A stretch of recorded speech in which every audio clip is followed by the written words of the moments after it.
ఈ రోజుల్లో చాలా మంది మహిళలు వజనల్ ఇన్ఫెక్షన్స్ తో చాలా బాధపడుతూ ఉన్నారు. డాక్టర్ ని కన్సల్ట్ అవ్వగానే వాళ్ళు ఇన్ఫెక్షన్ అనగానే మనకి యాంటీబయాటిక్స్ అనేవి రాసిస్తూ ఉంటారు.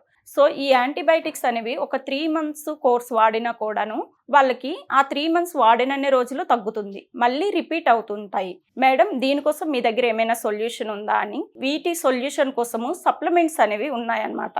సో మనకి యూటీ బ్రీజ్ అని, ఫెమిడిలైట్ అని 2 కాంబినేషన్స్లో సప్లిమెంట్స్ ఉన్నాయి.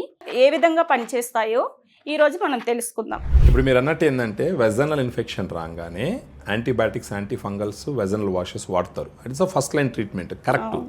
అది వాడిన తర్వాత కొద్ది రోజులకి అప్పుడు తగ్గుతుంది, మళ్ళీ ఇన్ఫెక్షన్ వెనక్కి వస్తుంది.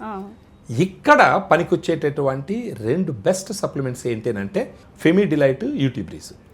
ఇవి రెండే ఎందుకు తీసుకోవాలని అడిగితే ఫస్ట్ ఆఫ్ ఆల్ ఫెమిడిలైట్ గురించి మాట్లాడతాము. ఫెమిడిలైట్ అనేది వజనల్ స్పెసిఫిక్ ప్రోబయాటిక్. దాంట్లో ఉన్నటువంటి 2 ప్రోబయాటిక్ స్ట్రెయిన్స్ యుఎస్ నుంచి ఇంపోర్ట్ చేయడం జరిగింది. అవి ఏంటంటే Lactobacillus రామినోసిస్ HN001, Lactobacillus acidophilus LA14.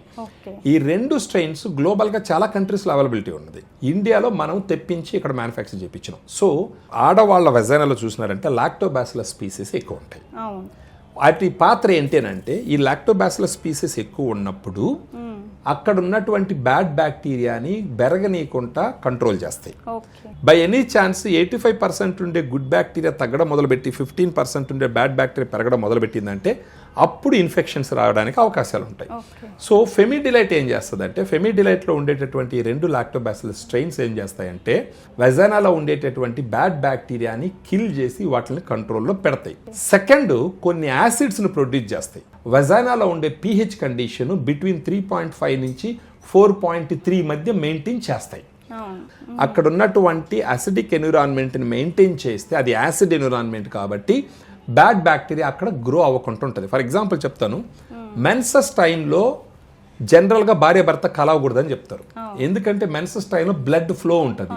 ఆ బ్లడ్ pH వచ్చి 7.2 ఉంటుంది. సో ఆ క్షార వాతావరణం ఉన్నప్పుడు ఏమవుతుందంటే బ్యాడ్ బ్యాక్టీరియా విరివిగా అప్పుడు యాక్టివ్గా ఉంటాయి. అప్పుడు భార్య భర్త కలిసినప్పుడు ఏం చేస్తుందంటే ఈ బ్యాడ్ బ్యాక్టీరియా ఒకరి నుంచి ఒకరికి వస్తుంది కాబట్టి అప్పుడు ఇన్ఫెక్షన్స్ వస్తాయి. అందుకని మెన్సస్ టైంలో భార్య భర్త కలవకూడదు అని చెప్పేది.